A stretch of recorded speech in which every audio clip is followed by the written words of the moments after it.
dans cette réunion de présentation du module, transformation digitale des organisations, qui sera un des modules qui aura lieu dans le cadre de la formation, e-business, Paris Digital School. Donc, évidemment, je vais me présenter. Avant ça, on va revenir, sur la formation en général et ensuite on rentrera dans les détails de ce module.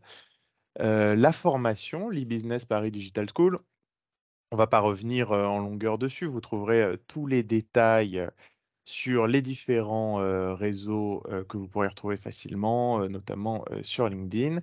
Quels sont, les objectifs de cette formation en général? Donc tous les modules, y compris celui de transformation digitale des organisations, c'est la capacité à maîtriser les problématiques du e-business au sein de l'entreprise, de l'organisation que vous rejoindrez, voilà, à terme. De préparer, les apprenants aux métiers d'avenir. Ces métiers d'avenir, voilà, on en a une liste, assez exhaustive, que vous voyez, projetée à l'écran, donc de, responsable e-business à social media manager, en passant par, le profil d'entrepreneur.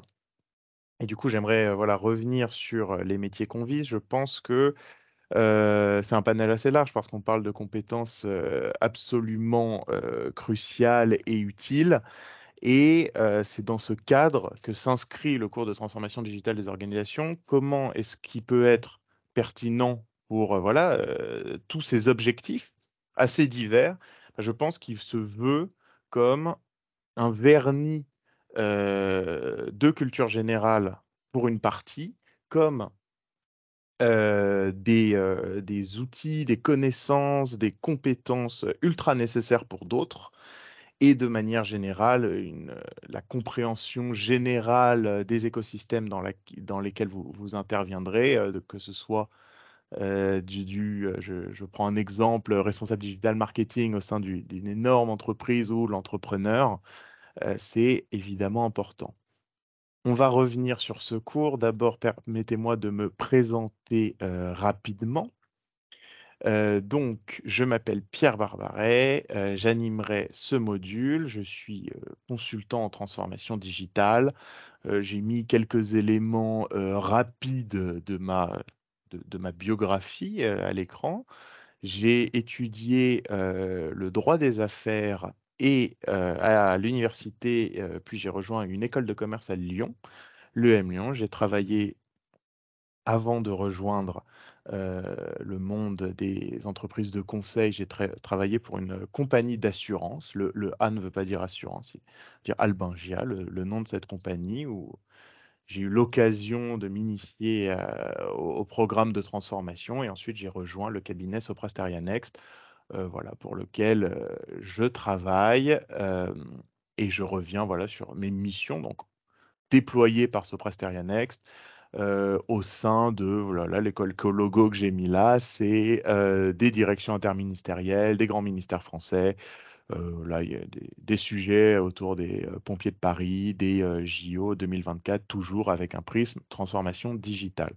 En parlant de transformation digitale des organisations, j'utilise le terme organisation pour recouvrir à la fois le privé et le public. Comment est-ce que ce module va s'articuler? Il va s'articuler en 4 grands axes sur lesquels nous allons revenir aujourd'hui.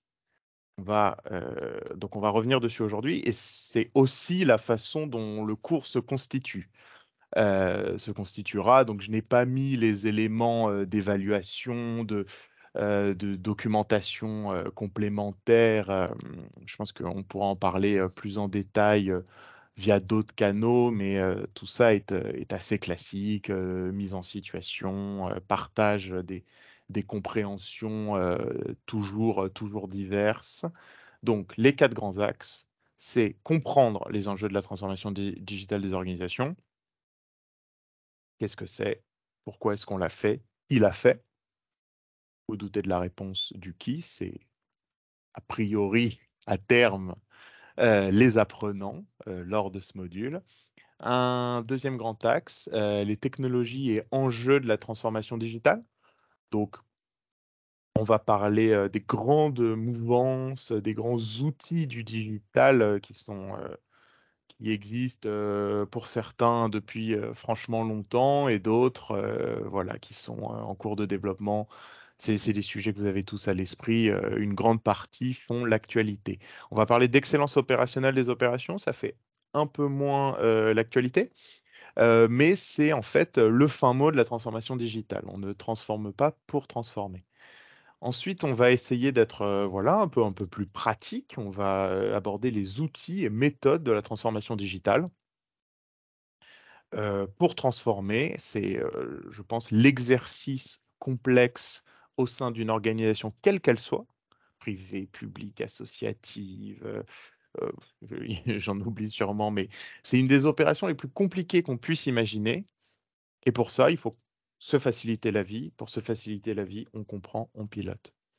Ensuite, j'aimerais revenir sur un élément qui, s'il était manquant dans une formation, dispensée, en 2023 à destination de personnes qui verront leur, carrière, s'étaler, voilà, je dis pas de date précise, mais du milieu des années 2020, à la fin des années 2060, ce serait une aberration de ne pas revenir sur, les enjeux éthiques et environnementaux du numérique.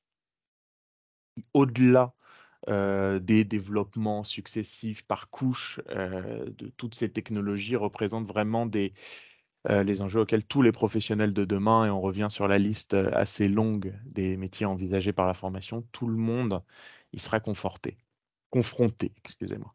On va commencer avec, donc, le premier grand axe, la compréhension, des enjeux de la transformation digitale des organisations. On va se demander qu'est-ce que c'est? Et on va commencer par là. Donc la transformation digitale des organisations, c'est un processus. Il faut toujours faire attention quand on parle un peu rapidement dans le cadre de missions de conseil ou même de couverture de cette actualité par la presse, différents sites. Il y a les modèles, il y a les processus. Là, on parle d'un processus. C'est un processus essentiel dans l'économie moderne. On verra pourquoi. Enfin, on verra selon moi pourquoi un peu plus tard dans la présentation. Elle englobe donc l'adoption et l'intégration des technologies numériques dans tous les aspects d'une organisation privée, donc l'entreprise, ou d'une organisation publique. Cette donc organisation, privée ou publique, elle a un objectif, c'est de s'améliorer via l'intégration des technologies du numérique dans tous les aspects de sa chaîne de production, du service ou du produit qu'elle fournit en fin de chaîne. Et donc voilà, ça c'est qu'est-ce que c'est en gros? On va pas rentrer dans les détails tout de suite, mais c'est l'élément définitionnel qui englobe voilà tout ce qu'on peut voir à l'écran. Est-ce qu'on parle de micro-informatique? Est-ce qu'on parle de cloud? Est-ce qu'on parle de serveur? Est-ce qu'on parle d'internet? Est-ce qu'on parle d'intelligence artificielle? Est-ce qu'on parle de réseau? On parle de tout ça, mais on parle surtout de ce processus macro. La transformation digitale, on a vu ce que c'est. On va se demander pourquoi la réaliser? Pourquoi entrer dans cet exercice, comme je l'ai décrit un peu plus haut, extrêmement compliqué? Pourquoi? Donc, les enjeux sont multiples. Déjà, toute chaîne de production que j'ai évoquée, d'un produit ou un service, est une suite d'opérations. Donc, ça peut être, je sais pas, un processus extrêmement facile, une quinzaine d'opérations. Pensez au processus qui vous occupe tous les jours. Prenons, je sais pas, la recette de cuisine qui peut faire 6 étapes, 10 étapes, 15 étapes. Donc, c'est un processus de 15 opérations. Une entreprise, c'est pareil. C'est une suite d'opérations, souvent de plusieurs milliers ou dizaines de milliers, centaines de milliers d'opérations. Et la transformation digitale, elle permet d'optimiser ces opérations. Comment? En automatisant les tâches répétitives, en améliorant la productivité des employés. Cette transformation digitale, elle va favoriser l'innovation. Comment elle le fait? Elle offre de nouvelles opportunités, des choses qu'on ne pouvait pas faire avant, pour développer donc ce bout de chaîne d'opération, donc le produit ou le service. Et là, je vais utiliser un terme de nouveau galvaudé, mais qui ici a toute sa place, c'est des produits ou des services disruptifs. Elle permet une meilleure prise de décision grâce à l'analyse de données notamment, mais on va voir qu'elle le fait par beaucoup d'autres aspects. La prise de décision éclairée, c'est quelque chose que vous pourrez voir dans un autre module de l'e-business, de e-business Paris. Donc, vous verrez que la transformation digitale participe à cette stratégie. Enfin, si on fait la différence entre tactique et stratégie, elle peut voilà, intervenir aux deux niveaux. La transformation digitale, qu'est-ce qu'elle fait d'autre? Très concrètement, elle améliore l'expérience client en offrant de nouvelles interactions euh, de plus en plus fluides, de plus en plus efficaces, contrairement à ce qu'on peut imaginer également de plus en plus personnalisées. Et également, elle relève toute une série de défis qui, de nouveau, alimentent la façon dont, je pense, toutes les organisations aujourd'hui ont vocation à fonctionner. Ça, voilà, c'était pour la partie gauche de l'écran projeté et la partie droite, c'est beaucoup plus récent. Donc voilà, on parle de la crise Covid. Là, alors là, on était sur un tout autre sujet, une toute autre appréhension de la transformation, c'était la transformation obligatoire. Alors là, pour le coup, on pouvait prendre n'importe quelle organisation, rien que par le cloud, la sécurité du travail sur le cloud, le télétravail. Le télétravail, peu d'organisations ont eu du mal avec ce système. Euh, c'est la transformation digitale en marche forcée. Donc ça, c'est pourquoi les organisations transforment. Et on va se demander par qui. Qui transforme le digital, qui pousse les sociétés à se transformer. Toute une série d'acteurs que j'ai voilà, tous mis à l'écran. On va décomposer ces éléments, car au-delà d'une présentation de ceux qui font la transformation digitale, les acteurs de ce processus majeur sont porteurs de sens, porteurs d'explications. Vous aurez reconnu en haut à gauche les GAFAM. Donc, c'est un nombre d'entreprises extrêmement réduit, extrêmement identifié, même si la présence de Microsoft est parfois discutée parce que voilà, le cloud est porté par d'autres GAFAM. Enfin, on va pas revenir dessus, on va prendre l'acceptation large, donc les GAFAM, Google, Apple, Facebook, Amazon, Microsoft. Donc ils sont connus pour cette dimension disruptive, donc la disruption qu'on évoquait dans l'industrie et plus généralement pour leur cas, évidemment, dans la société en général.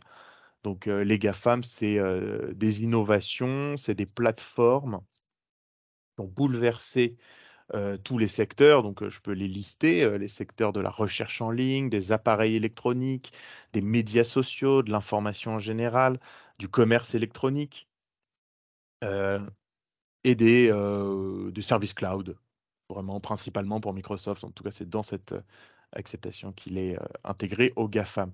En fait, les capacités mais gigantesques, immenses de ce petit groupe d'entreprises, de repousser les limites, de réinventer des modèles d'affaires ancrés, mais dans l'histoire des organisations, a totalement transformé. Et là, on revient sur cette notion de transformation de la société, notre façon de communiquer, de consommer, de travailler, de voir des opportunités. Mais c'est aussi eux, voilà, c'est ce que j'évoquais sur la transformation digitale en général, qui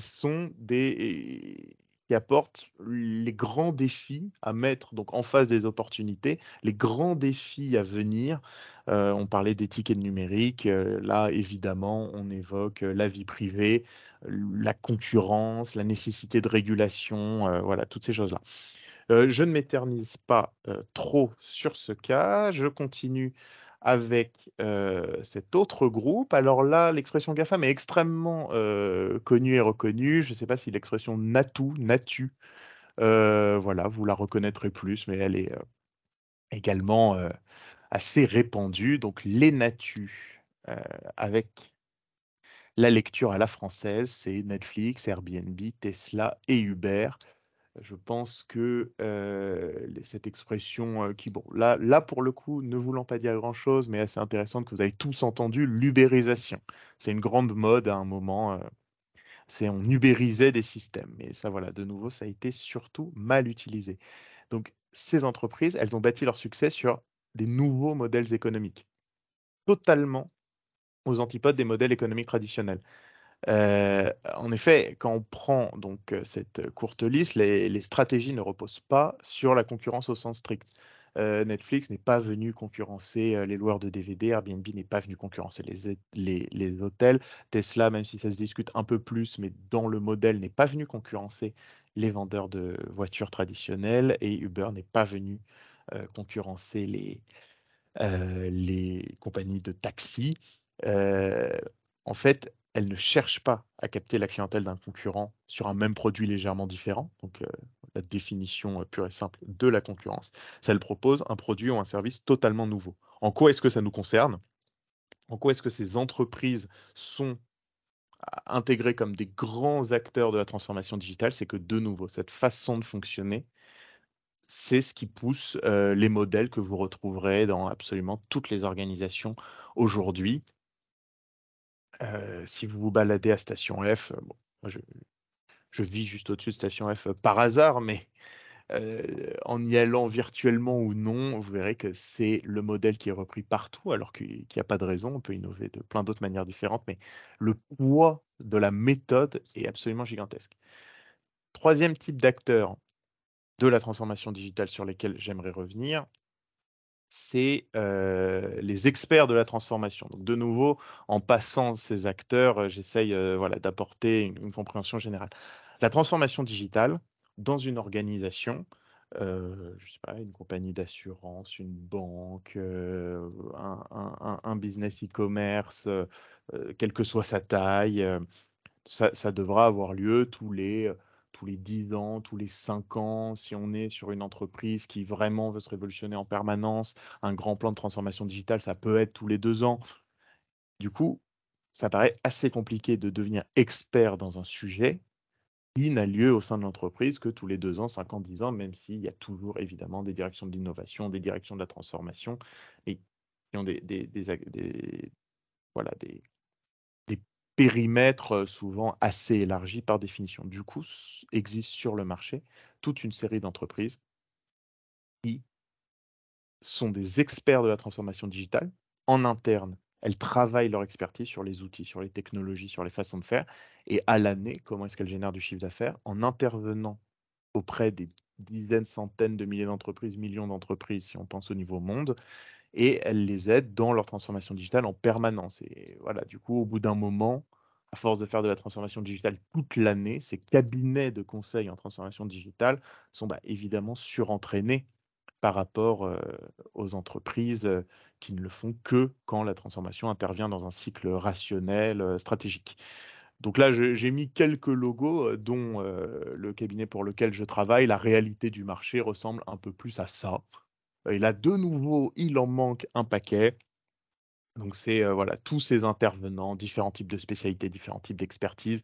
On va pas revenir dessus longuement. Pourquoi je me permets de mettre, voilà, cette slide assez élargie? C'est parce que ces gens développent une expertise toute l'année en permanence via des cas clients, via des centres d'expertise sur toute une série de sujets et ils ont été, les grands inspirateurs, de ce cours de transformation digitale des organisations sur lequel je travaille depuis quelque temps et voilà, leurs, notes d'analyse, notes de synthèse, retour client et sont d'une grande richesse et je tenais à les mettre, voilà, en grands penseurs, entre autres, de cette transformation. Et voilà, qui est-ce que j'ai mis, heu, en sur le troisième tiers? C'est, voilà, absolument tout le monde, toutes les enfin, d'un point de vue professionnel, évidemment, au sein de toutes les organisations, la transformation digitale, doit être saisie par ceux qui en sont très éloignés. Ils doivent la comprendre, ils doivent savoir dans quelle dynamique est-ce qu'on s'inscrit, ils doivent comprendre là où naturellement va aller leur entreprise, ne pas être pris de court par le temps, ne pas être pris de court notamment par leurs connaissances, leur formation.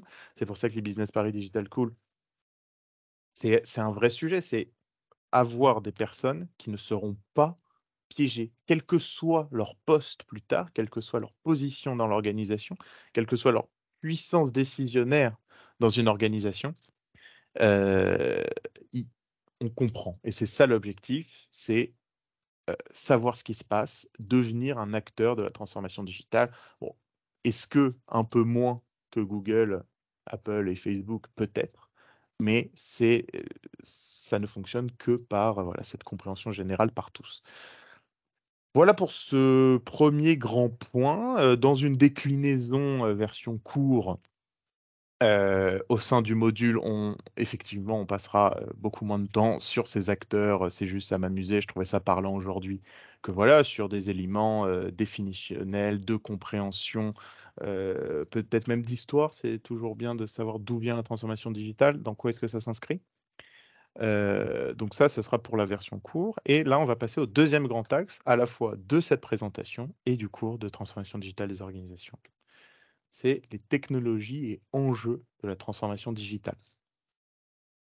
On va parler des outils du digital, donc data, cloud, IA, analyse de données, internet des objets, toute une série de choses et l'excellence opérationnelle des opérations. C'est la deuxième fois dans cette présentation que j'évoque ce terme, c'est parce que c'est vraiment le fin mot du sujet. On ne transforme pas pour transformer, on ne change pas pour le plaisir de changer. On peut faire des biais avec, les comportements personnels, par exemple.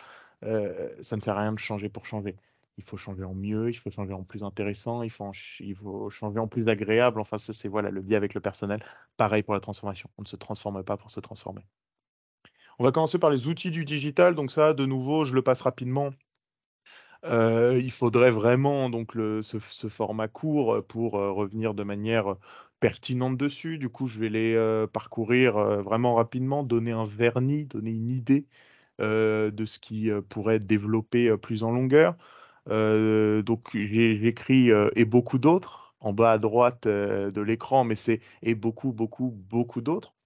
Donc, qu'est-ce qu'on pourrait évoquer? Je pense que voilà, il faut, s'adapter en permanence. Notamment, je pense que si ce cours avait eu lieu il y a un an, ça aurait, été, vraiment intéressant d'explorer en profondeur, les jumeaux numériques, les métaverses industriels, tout ce genre de choses, donc tout ce qui se décline autour du métaverse. Aujourd'hui, on voit que le métaverse était une idée, il fallait la développer, l'entreprise Meta, au niveau international, s'en est principalement saisie. C'était trop tôt, donc on en parlera évidemment dans la version court, mais je ne l'ai pas mis là, mais voilà, c'est pour vous dire que c'est quelque chose d'absolument, grouillant, d'innovation, de possibilités d'amélioration en permanence. On peut parler, d'internet des objets. Donc, l'internet des objets, c'est les données collectées sur, toute une série d'objets, des capteurs, des machines, permettent de s'améliorer beaucoup plus vite en permanence. Pourquoi est-ce que j'ai mis ce petit logo 5G à côté? C'est parce que la 5G, contrairement à ce qu'on peut entendre, ce n'est pas regarder des vidéos plus rapidement, ce n'est pas avoir un téléphone qui va extrêmement vite sur les messages parce que comme vous l'avez sûrement peut-être déjà vu, vos messages, vos vidéos, vos jeux vidéo vont déjà extrêmement vite. La 3G suffisait largement. La 4G est un petit luxe inutile, c'est apprendre à conduire avec une Lamborghini et la 5G, du coup, on comprend pas. Mais la 5G, en fait, c'est ça. C'est la puissance qui permettra de passer l'internet des objets à l'échelle et je pense que c'est extrêmement intéressant d'en parler aujourd'hui parce que ça va être un sujet absolument majeur. On va parler, d'analyse de données, donc ça évidemment en marketing, en e-business, en e-marketing de manière générale, c'est totalement incontournable. Le petit logo que j'ai mis, sur la gauche d'analyse des données, on ne le reconnaît pas nécessairement, c'est celui qui est utilisé dans les présentations, pour l'informatique quantique. Pareil, l'informatique quantique, on était très bien avec des suites de 0 et de 1 pour comprendre les informations. Pourquoi passer à l'informatique quantique? Une recherche Google, j'utilise Facebook, j'utilise Instagram. Je crée une campagne, extrêmement ambitieuse sur un gros outil. À quoi ça sert? Et ben, en fait, l'informatique quantique, comme pour la 5G sur internet des objets, va être l'outil d'une analyse de données qui a vocation à totalement dépasser nos capacités actuelles. C'est en ça que cette technologie est particulièrement importante. De nouveau, c'est pas pour faire tourner, Word ou PowerPoint plus vite. Les API, donc là, on parle de diffusion de la donnée, de récupération des données, partage de la donnée, donc voilà, c'est un outil, extrêmement intéressant. L'API, bon, c'est ce et le module de transformation digitale ne sera absolument pas un cours d'informatique. Vraiment, si, le doute a pu naître, ça n'aurait aucun sens. Je vous ai présenté, ma formation initiale, mon métier actuel. Donc, ce ne sera pas un cours d'informatique, mais, l'APIsation en termes de philosophie du fonctionnement, du partage de la donnée, de l'analyse des données, c'est extrêmement important et l'analyse des données de manière générale, les réseaux sociaux que vous connaissez, je pense, aussi bien que moi, sont un outil du digital incontournable. Le cloud, je l'ai mis évidemment, c'est un modèle, qui permet l'accès à des ressources informatiques, donc toutes les ressources informatiques à la demande via internet, donc pas via des stockages lourds, on-premise. Donc ça offre, une flexibilité, incroyable, une évolutivité permanente, une réduction des coûts pour le stockage parce que, c'est souvent ça qui coûte cher dans des systèmes d'infrastructure. Ça permet aussi, on parlait de données avant, de, traiter les données et d'exécuter, toute une série d'applications de manière beaucoup plus efficace.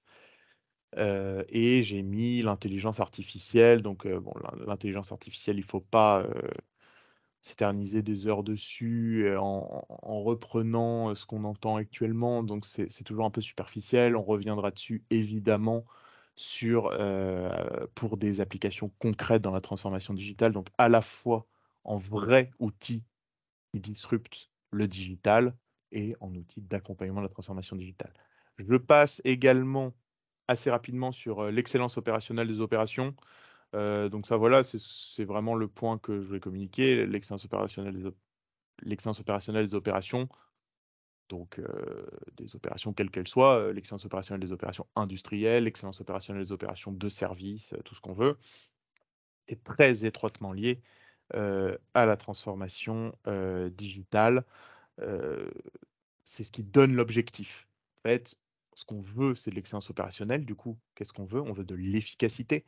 On veut de l'efficacité de l'organisation, on veut de l'agilité de l'organisation, on veut une performance supérieure, où on veut que, sans toucher à notre modèle, on produise mieux, on produise plus vite, on produise plus intelligemment, on produise avec plus d'impact. Heu, donc en gardant les mêmes atouts entrants, où on veut qu'en faisant entrer de nouveaux atouts, on soit, encore beaucoup plus efficace. Donc l'excellence opérationnelle, c'est le fin mot de la transformation digitale. Donc, on va, continuer avec le prochain grand axe. On va parler des outils et méthodes de la transformation digitale. Donc là, 2 objectifs, de cette présentation, qui se veut, relativement succincte. C'est de, voilà, montrer que la transformation digitale des organisations n'est pas uniquement un sujet de super techniciens, de super informaticiens, de personnes capables de faire du quantique, de s'enfoncer dans des problèmes d'infrastructure informatique, incroyables. C'est aussi et beaucoup le sujet de personnes capables de comprendre, capables de communiquer, capables de piloter ces sujets, honnêtement très complexes de transformation digitale, mais voilà. Donc c'est la transformation digitale, dans la mesure où elle est complexe, doit amener à une structure de la réflexion et à la manipulation d'outils qui, en fait, facilitent énormément le processus. Donc, je ne vais pas revenir sur ce qui sera, des cas pratiques, des retours d'expérience, des ateliers, pendant le module lui-même, et je peux revenir rapidement sur, l'objet, sur quelques objets. Voilà, par exemple, ça c'est un des éléments les plus faciles, les plus clairs. Donc c'était pour vous montrer que la transformation digitale, c'est aussi quand même quelque chose de, qui se développe, avec de la réflexion, rassembler des gens. Donc ici, j'ai mis une matrice d'analyse d'impact.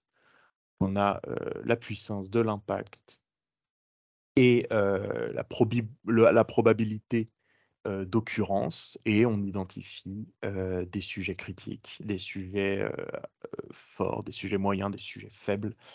et c'est comme ça, en fait, avec ce qui ressemble à un dessin et des coloriages, c'est aussi comme ça, qu'on transforme. J'ai parlé d'outils, donc ici, j'en ai mis un autre, on en verra, je crois que j'en ai noté une douzaine, sur lesquels on reviendra et toujours ces outils, un peu comme la présentation des acteurs tout à l'heure, doivent être l'occasion de raconter quelque chose, de donner des clés de compréhension un peu plus larges, mais je pense aussi c'est intéressant de donner des vraies billes ultra concrètes. Donc ici, à l'écran, on a une matrice pouvoir-intérêt des parties prenantes.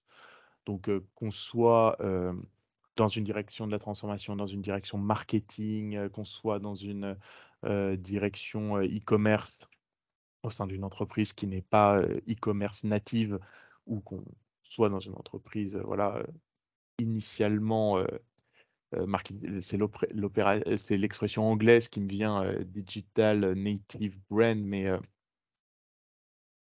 heu, où qu'on soit, il faut toujours comprendre ce qui nous entoure et je pense que dans tous les métiers visés par la formation, c'est, extrêmement important d'avoir ces éléments issus de la transformation digitale, des grandes méthodes de la transformation digitale, mais utiles partout, et la prochaine planche, là, pour le coup, on est sur quelque chose qui va servir à tout le monde partout, dans toutes les organisations publiques, privées. C'est, tout bête, c'est un plan de transformation. C'est un plan de communication sur la transformation. Donc là, on a, des acteurs, on a des déroulés, on va se demander: «Qu'est-ce qu'on fait? Comment est-ce qu'on embarque les gens?» On a identifié avec, des modèles que j'ai décrits avant, comment voir à quel point ils étaient impliqués, à quel point ils étaient intéressés, à quel point ils pouvaient être bloquants et ben là, on va leur expliquer ce qui se passe, leur expliquer ce qu'on fait, qu'on soit au sein de notre direction, qu'on soit, au sein d'une direction spécialiste de la transformation digitale, qu'on soit, un intervenant extérieur comme j'ai vocation à l'être, auprès des clients de mon cabinet, voilà, on va toujours faire ça et cet exercice, alors là, pour le coup, il dépasse même la transformation digitale, c'est du fonctionnement des organisations, à la maille, extrêmement macroscopique. Donc voilà, là, c'était, je revenais sur cet axe avec uniquement des exemples extrêmement concrets pour vous donner une idée de ce qu'on pourra voir à la fois sur du très théorique, ce que j'ai fait, en début de présentation, et également sur de l'extrêmement pratique. Parce que la transformation digitale, c'est ça. On peut y voir, des couches et des surcouches, technologiques, on peut y voir une philosophie un peu vague, mais, c'est, des outils, des volontés, des capacités, des compétences et ça, il faut aussi évidemment l'évoquer. On essaiera d'en couvrir un maximum, de vous donner un maximum de billes, que ce soit le module de transformation digitale ou tous les autres d'ailleurs, quel que soit votre objectif. Pour, conclure, je vérifie que je ne déborde pas trop sur le temps et non, ce n'est pas le cas car, évidemment, c'est important de laisser un petit temps à la fin, au cas où il y ait des questions et d'ailleurs, pour tous ceux qui, regardent le la présentation d'aujourd'hui, de manière, différée, n'hésitez pas à, me poser, toutes les questions, via les réseaux de la formation comme via, LinkedIn, ou tout autre réseau qui vous conviendra mieux. Nous allons conclure par le quatrième grand axe du cours. Donc là, on fera, durant le module on essaiera d'avoir alors un fonctionnement de discussion dans la mesure où, bah, voilà, il y a plein de façons de voir les choses. On peut ne pas être d'accord, vous et moi, mais être tous les 2 parfaitement audibles. Donc ce sera une conversation guidée avec, des éléments que j'essaierai de vous donner, des surcouches informatives, et cetera. Donc, je vais revenir assez rapidement sur, les enjeux environnementaux, les enjeux éthiques de la transformation numérique avec, dans l'idée, comprendre de quoi parle-t-on? Le premier point de l'écran actuellement partagé. Pour les questions environnementales, mesurer pour agir. Pour les questions éthiques, se forger une conviction pour agir. Et je l'ai mis, même si, bon, voilà, c'est un petit clin d'œil, agir. On va parler d'éthique du numérique très rapidement. L'idée n'est absolument pas de faire le cours maintenant. Donc, l'idée de l'éthique du numérique, c'est d'avoir une transformation digitale, comme on l'a évoqué, mais d'avoir une transformation digitale positive. C'est vraiment ça l'idée. Je pense qu'il fallait retenir un terme, c'est se dire on a la transformation digitale parce que les GAFAM, les Natu, l'enjeu concurrentiel fait qu'on doit se transformer. On y trouve des intérêts économiques, enfin, en termes de résultats immédiats. On y trouve l'unique capacité à attirer les talents, donc à continuer à vivre, parce qu'une entreprise, pour continuer à vivre, il faut que des personnes la rejoignent. Et aujourd'hui, on voit qu'il y a des vrais phénomènes de personnes qui ne vont pas dans des entreprises totalement obsolescentes techniquement. Ils ne veulent pas aller sur des vieux systèmes pas intéressants. Et aussi, de plus en plus, ils ne veulent pas aller dans des entreprises. Et quand je dis ils, je m'inclus dedans et peut-être parmi vous qui écoutez, beaucoup de gens ne veulent pas aller dans des entreprises où éthiquement ça ne correspond pas ou environnementalement ça ne correspond pas. Donc revenons sur du un peu plus concret. Donc l'éthique aujourd'hui, elle se traduit très concrètement, elle existe depuis longtemps. Pourquoi ce logo de la Computer Ethics Institute sur la gauche? C'est parce qu'en 1992, oui, c'est ça, ils ont rédigé les 10 commandements de l'éthique informatique. Donc, je vais vous les lire rapidement, je les ai notés là. Vous allez voir, c'est assez amusant et notamment dans la mesure où on voit que ça n'a pas marché et qu'il y a encore énormément de travail. Pas que ça n'a pas marché parce que ça ne marchera jamais, ça n'a pas marché parce que ça reste à faire. Les 10 commandements.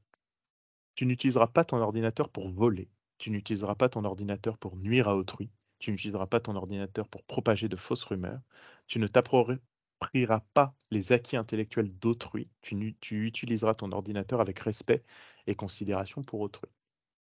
Ça, je pense que c'est extrêmement intéressant. Je pense qu'il faut en parler. Je pense qu'il faut chercher à comprendre ce qu'il y a derrière. Et d'ailleurs, beaucoup le font. On a beaucoup d'entreprises, je dirais toutes les entreprises qui ont des chartes éthiques qui s'appliquent au numérique. On a cet acteur majeur français dont vous avez sûrement déjà entendu parler, à la droite de mon écran, la Commission nationale informatique et liberté, la CNIL, qui est une AAI, une autorité administrative indépendante, et elle est chargée de veiller à ce que le digital, enfin, l'informatique, vu son nom, mais ça va très clairement un peu plus loin aujourd'hui, soit au service du citoyen et que l'informatique, le digital, la transformation digitale ne porte pas atteinte aux grands axes identifiés par la CNIL. C'est l'identité humaine, les droits de l'homme, la vie privée, les libertés individuelles, les libertés publiques. Donc ça, c'est extrêmement intéressant. Il faut les avoir à l'esprit, surtout quand on pratique professionnellement. C'est pas juste une boussole personnelle, c'est absolument une boussole professionnelle, quelle que soit l'entreprise qu'on rejoint, quel que soit le business qu'on a envie de lancer. Aujourd'hui, on ne peut pas éviter ces questions-là et demain, très probablement, encore moins. Voilà, ce que je voulais vous dire pour l'éthique du numérique. Je sais ce qu'il y a dans la planche suivante. C'est vraiment, le big boss ultime de l'éthique numérique. Je ne sais pas si, voilà, vous arrivez à déchiffrer.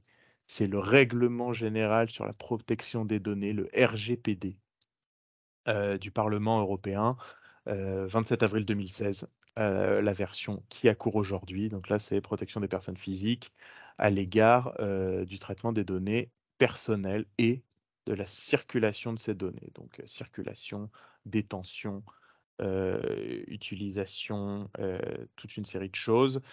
Voilà, ça, RGPD, on en a, je pense, tous déjà entendu parler.